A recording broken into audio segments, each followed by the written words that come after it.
Depois que eu adicionei o meu terreno, próximas coisas que eu faço aqui no meu projeto é estar inserindo as paredes. Então, nós já vamos inserir algumas paredes do nosso projeto. Quando eu quero parede, tá? É um elemento de arquitetura do nosso projeto. Então, o que nós vamos fazer? Vou ir na aba Arquitetura. Arquitetura, eu tenho aqui o comando parede. Dou um clique. Quero que você entenda o seguinte. Eu poderia estar criando o meu projeto aqui no Revit com várias paredes aqui. Com várias paredes, não, desculpa. Eu poderia estar criando o meu projeto aqui no Revit com uma família de parede para todo o projeto. As minhas paredes aqui têm 15 centímetros, poderia utilizar a mesma para tudo. Porém, ao final desse projeto aqui, eu quero que você tire comigo aí os quantitativos dele de forma automática. Então, a gente vai seguir uma forma de modelagem aí que eu gosto mais, que é essa forma de modelagem realmente aproveitando os recursos BIM. Então, você vai aprender não só a documentar, como ter esses quantitativos aí. Para isso, a gente vai ter que entender um pouco da nossa construção aqui, como ela funciona, tá bem? Mas não se preocupe, eu vou explicando tudo para você aqui, você vai entender perfeitamente. Vamos lá. Primeira parede que eu vou criar aqui do nosso projeto é as paredes onde eu tenho o lado externo, olha essa parede do quarto. Eu tenho o lado externo, que é uma pintura externa, e o lado interno, que é uma pintura interna. Ó. Essa parede eu tenho isso, aqui também eu tenho, aqui também, na parede do banheiro não, na parede do banheiro eu já tenho o azulejo interno e do lado externo eu tenho a pintura. Nessa parede do quarto, nessa da sala aqui, certo? Então o que eu vou fazer? Cliquei no comando parede, vocês vão ver que habilitou aqui para mim o comando paredes. Eu venho aqui no painel propriedades e vou escolher que família de parede eu quero utilizar. Eu vou procurar aqui uma família de parede que esteja escrito assim: parede externa, alvenaria 15 centímetros, que tenha pintura externa e pintura interna. Vamos procurar essa parede aqui, ó. Muro de divisa, vamos ver se tem essa parede aqui criada no nosso projeto. Parede banheiro, parede alvenaria. Olha, tenho aqui parede em alvenaria 15 centímetros, pintura externa barra pintura interna. Eu vou dar um clique nela e selecionei essa família de parede. Agora a gente vai para a prática. Tenho aqui alguns comandos que, se eu modificar esses comandos que estão aqui, eles vão se referir somente a essa parede que eu estou criando. Se eu tenho mais paredes iguais a essa daqui no projeto, se eu mudar algo disso aqui, não vai fazer diferença nas outras. Agora, se eu clico aqui em editar tipo, qualquer modificação que eu fazer aqui nesse menu, ele vai fazer modificações em todas as paredes do meu projeto que são iguais a essa daqui. Então fique atento nisso.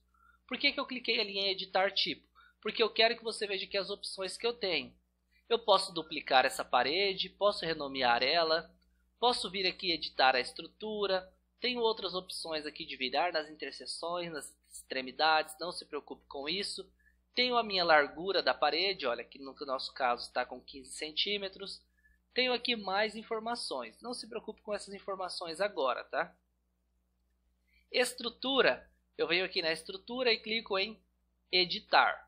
Cliquei em editar, a gente vai ver como que está composta essa nossa parede.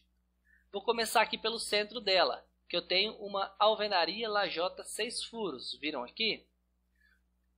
A espessura dessa minha alvenaria está com 9 centímetros.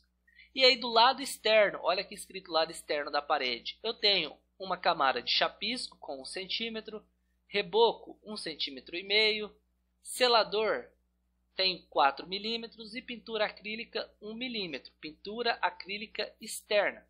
Tenho a função desses materiais, olha, função de acabamento, função de substrato e estrutura da parede. Não que seja uma parede estrutural, tá? Só estou dizendo que para essa parede, a alvenaria que é a estrutura dela, certo? Se por um lado aqui em cima eu tenho o lado externo, mais abaixo aqui eu tenho o lado interno. Olha escrito aqui lado interno. E aí eu tenho as camadas também de chapisco, de reboco. E aqui dentro eu tenho massa acrílica e pintura interna. Tem gente que passa massa acrílica, tem gente que passa massa corrida. Para efeitos didáticos, tá? Você pode utilizar a massa acrílica que está aqui mesmo. E que materiais são esses aqui? Da onde eles vieram? Eles foram criados lá na nossa aba de gerenciar na opção de materiais. Então eu posso ir lá modificar, ou então eu venho aqui, olha, clico em cima do material, clico nesses 3 pontos e vai abrir para mim o meu navegador de materiais. Vocês vão ver ele aqui abrindo, tá? Ele demora um pouquinho, é pesado por conta dos materiais criados, mas não se preocupem aí.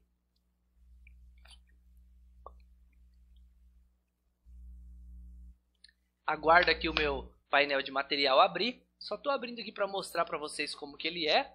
Olha aqui os vários materiais que a gente tem criados, tá?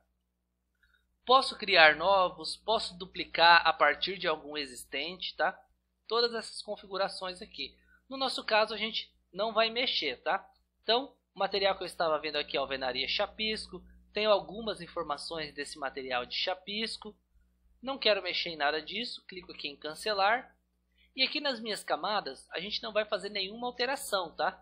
Eu poderia incluir uma camada, excluir, olha, selecionar o reboco, por exemplo, e clicar em excluir.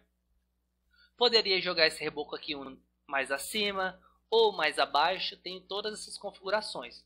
Mas o que interessa para a gente é da forma que está aqui. Clico em OK, posso clicar em OK de novo. Então vamos criar essa nossa parede.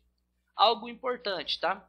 A nossa linha de localização. Essa linha de localização é a linha base para a gente estar criando a nossa parede. Então eu posso criar ela a partir do centro, posso criar ela a partir da face externa ou face interna. Eu prefiro criar ela a partir da face externa e vocês vão ver por que já já. Dou um clique. Aqui está habilitado cadeia. Isso quer dizer que quando eu criar a minha parede, após dar um clique para finalizar ela, automaticamente ele já vai começar a outra. Fique ligado nisso aí. Venho aqui no meu painel propriedades e tenho as configurações de propriedades da minha parede. Olha. Restrição da base. Eu vou dizer que a minha parede vai começar no nível térreo. Na verdade, ela vai começar no meu terreno, né? Mas por enquanto eu vou deixar no térreo aqui e depois a gente ajusta. Deslocamento da base. Eu estaria dizendo aqui que, olha, a partir do nível térreo, ela vai começar a partir do deslocamento de, no nosso caso, 00, tá? E aqui a restrição superior está não conectado. Eu vou colocar a restrição superior como nível superior. Isso significa que a minha parede do térreo até o nível superior, ela tem exatamente 3 metros. Lembra lá dos nossos níveis? E o deslocamento, olha, do nível superior, ele vai até... Eu poderia colocar o número negativo ou positivo. No nosso caso vai ser 0 mesmo a princípio, tá? Então eu vou começar criando as nossas paredes. Lembrando que do lado interno tem a pintura interna e do lado externo eu tenho a pintura externa, certo? Vamos fazer o seguinte então, vamos criar ela aqui, ó. Vou dar um clique e vou criar essa parede aqui, ó. Tá vendo? Ó. Estou criando essa parede aqui. Tá vendo que ela está passando aqui em cima? E se estiver criando para o lado de fora, ó, nesse caso aqui, tá vendo que minha parede está sendo criada do lado de fora? Eu posso apertar a tecla espaço e ele vai rebater para dentro. Agora eu levo até esse limite aqui e dou um clique. Aperto o ESC. Cancelei uma vez, olha, não vai criar outra parede automática. Apertei ESC por quê? Porque eu venho aqui no meu estilo visual e vou colocar como cores consistentes, ó. Você vai ver a minha parede criada, o meu terreno verdinho aqui e até a minha planta DWG, tá? Agora a gente vai fazer o seguinte, eu vou criar a minha parede daqui desse ponto, vou clicar agora e vou levar ela exatamente até esse limite aqui, ó. Pode ser até aqui nesse centro, ó. Vou dar um clique. Tá vendo que automaticamente já está criando a outra parede? Aperto o ESC novamente. Por que eu criei só até aqui? Porque aqui eu tenho um revestimento do banheiro de um lado e pintura externa do outro. É outro tipo de parede, tá bom? Aqui agora, ó, novamente, eu vou dar um clique aqui, ó. Poderia mudar aqui para a face de acabamento interna, mas eu vou deixar externa mesmo. Nesse quarto, venho aqui, vou criar... Opa, tenho quarto e sala aqui, então posso criar essa parede direto, ó. Dou um clique, tá vendo que ela está sendo criada para fora? Aperto espaço para jogar para dentro. Vou até o limite da minha linha, do meu DWG e dou um clique. Automaticamente ele já está criando a outra e eu levo para cá, ó. Aperto o ESC uma vez, criei essa parede. Agora eu vou fazer desse lado. Dou um clique. Levo aqui, vou chegar até esse ponto aqui da minha cozinha, ó, e dá um clique. Aperto o ESC, parede criada. E aqui da minha lavanderia, ó, eu tenho esse pilar aqui. Eu vou utilizar aqui só pintura externa em ambos os lados, tá? Vou deixar dessa forma mesmo. Viram aqui então? Criei as minhas paredes, ó. Na verdade aqui na minha área de serviço, eu poderia utilizar ela também, tá? Ó, pintura externa na minha área de serviço. Vou fazer isso também, ó. Clico aqui, vou colocar, vou rebater para cá. Viu? Apertei espaço, rebateu para dentro. Dou um clique, criei essa parede. Na minha área de serviço, ó, eu posso levar até aqui, ó, e criei essa parede. Aperto o ESC e ESC para cancelar o comando. Cancelei o comando apertando o ESC 2 vezes. Estou considerando que na minha área de serviço aqui, eu não vou ter azulejo desse lado de fora, tá? Estou considerando que aqui tudo é pintura externa, tá bem? Estou considerando tudo isso no meu quantitativo. Não se preocupe que as nossas paredes estão sobrepondo o arquivo DWG. É até melhor para a gente entender quais paredes estão criadas, tá? Vou fazer o seguinte, vou lá na minha vista 3D, dou um clique e olha as minhas paredes aqui criadas. Você pode dar um zoom com o screw do mouse ou voltar. Você pode apertar a tecla Shift e o screw do mouse e orbitar aqui, olha, rotacionar o seu projeto. Ó, vou virar aqui. Tenho esse cubo aqui, posso clicar em frontal, você vai ver de uma forma frontal. Se eu clicar aqui mais acima, ó, você vai ver de uma visualização aqui mais isométrica. Tenho todas essas possibilidades de trabalhar na minha vista 3D, tá bem?